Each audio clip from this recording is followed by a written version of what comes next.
Le Swaziland, un pays à peine plus grand que l'Île-de-France, enclavé en Afrique du Sud et qui compte à peine plus d'1 million d'habitants. Il s'agit de la dernière monarchie absolue d'Afrique, mais aussi du pays du monde où le taux de sida est le plus élevé. Malgré un taux record du sida et une pauvreté endémique avec 70% de la population qui vit dans la plus grande pauvreté, le roi du Swaziland, Mswati III, est le 16e souverain le plus riche du monde avec une fortune estimée à près de 100 millions de dollars. Attaché aux traditions mais converti au luxe de la vie moderne, il a 13 femmes, chacune avec son propre palais, et collectionne les voitures de luxe. En ce jour de Pâques, il reçoit devant l'une des résidences royales les dignitaires religieux du pays.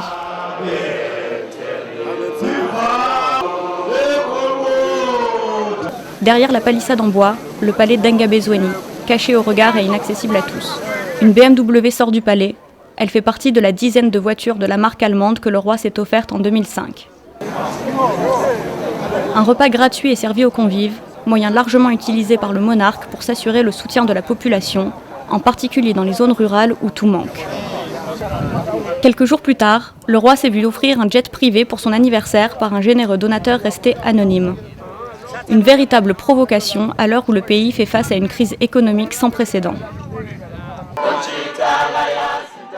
La colère monte chez les Swazis, et nombreux sont ceux qui critiquent la mauvaise gouvernance du pays et les délires du roi approuvés par un gouvernement à sa solde. Ce jour-là, des membres de la société civile manifestent devant le ministère de l'Éducation pour dénoncer l'augmentation du coût de la vie et la coupe des salaires des fonctionnaires. Sibongile Mazibuko, présidente du syndicat des enseignants, condamne la corruption qui gangrène le pays. The system of governance, away with it, we do not need it anymore. It has no checks and balances. All the powers are vested in one man who has power even though there are normal elections. But the king has power to send people back home, to hire and fire cabinet ministers, principal secretaries, senior security officers, or any other person. And we are saying elections do not assist us anymore under the present system, where everyone can do anything and it is thriving on poverty. And we are saying it's enough. It's enough. The corruption is going ahead. This money has been swallowed by corruption. We resisted because of the same reason. We said unless this government vacates office, we are not going to cut our salaries to the same hands that have been losing our money through corruption. But for sure, we shall not succumb, we shall not surrender, we shall not give up until we get what we want. Yes.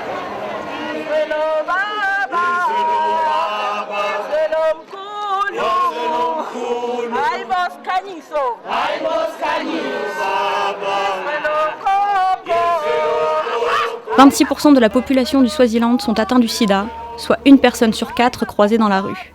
À Mbaban, la capitale du Swaziland, des affiches fleurissent, témoins de la volonté des autorités de combattre la pandémie. Le gouvernement a lancé il y a plusieurs mois une campagne en faveur de la circoncision masculine, campagne qui n'a pas atteint ses objectifs. Les efforts du gouvernement sont encore jugés insuffisants, et selon Elias Pavlopoulos, directeur de Médecins sans frontières au Swaziland, le manque d'informations constitue la principale cause de l'ampleur du sida dans le pays.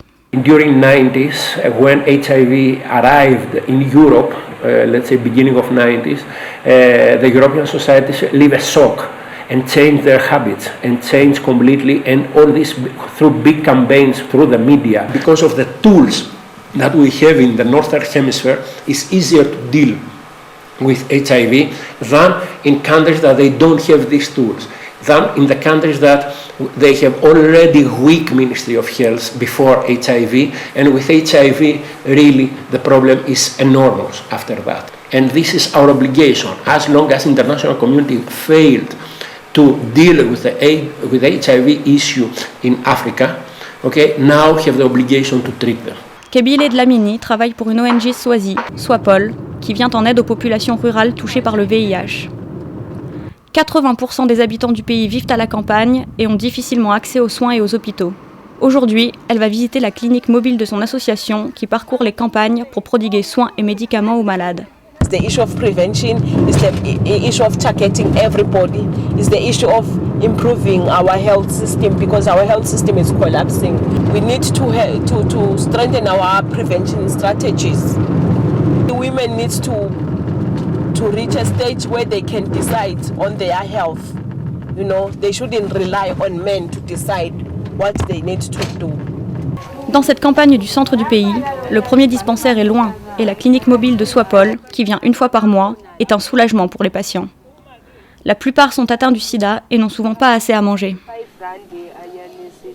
Sicabanga kudla siwadla mahala lamaside kudla la kuyasuhwaya singafaka lephilisi la kusihwaye lento kanti nakunalokudla sifaka lokudla sinathe lephilisi kuba ngcono ngalo nje selekusila ngadlulu.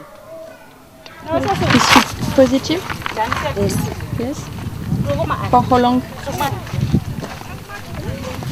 4 months. And you are married? Yes. And your husband is positive? I don't know. You don't know? He doesn't want to go to get tested? Nako kuhle ekhaya. Nje nabo so sitakela. Hapa bamba ngicela nje kubani bangiphendule. Dans ce petit bâtiment qui sert habituellement d'école, l'infirmière ausculte les enfants, presque tous orphelins, leurs parents presque tous décédés du sida. We just treat the minor ailments and we check their cards and check if they are doing the follow-up well. We just check. Like when the season is dry, they don't have much food. And then in summer, they are much better. They just live by themselves.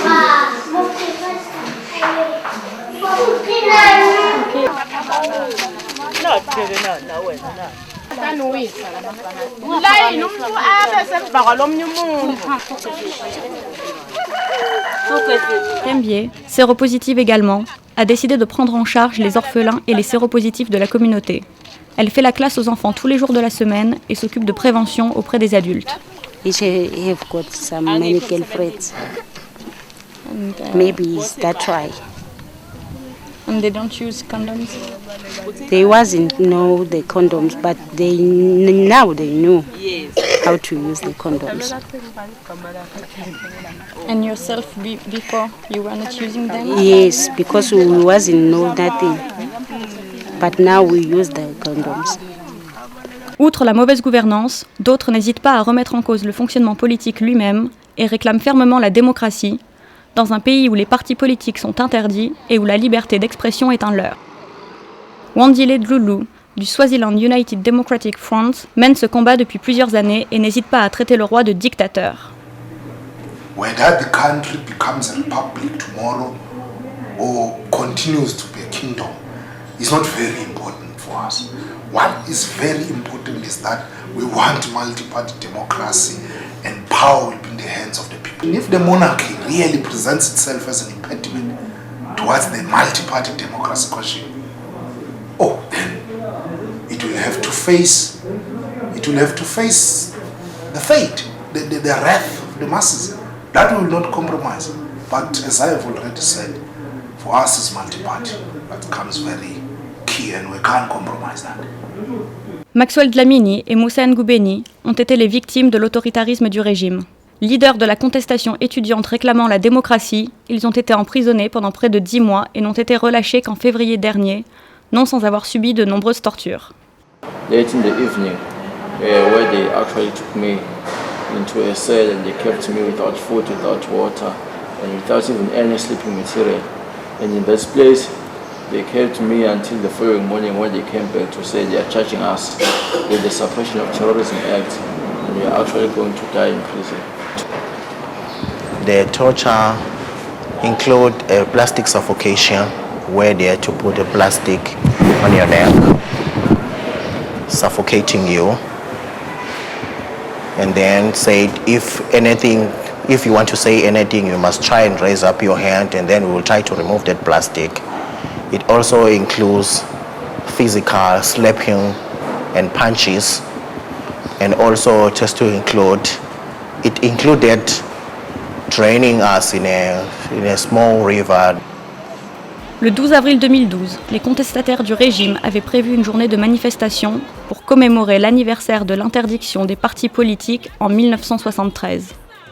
Le gouvernement a inondé les villes de policiers et de militaires, interdit tout rassemblement de plus de 3 personnes dans les rues, les journaux incités à la délation, plusieurs arrestations de leaders de l'opposition ont été menées et 2 journalistes sud-africains ont été arrêtés et empêchés de couvrir l'événement. Les manifestations n'ont donc pas eu lieu. Le roi et son gouvernement restent sourds aux demandes de réforme. Mais combien de temps le régime pourra-t-il tenir dans un pays ravagé par le sida et la pauvreté et où la contestation ne fait qu'augmenter ?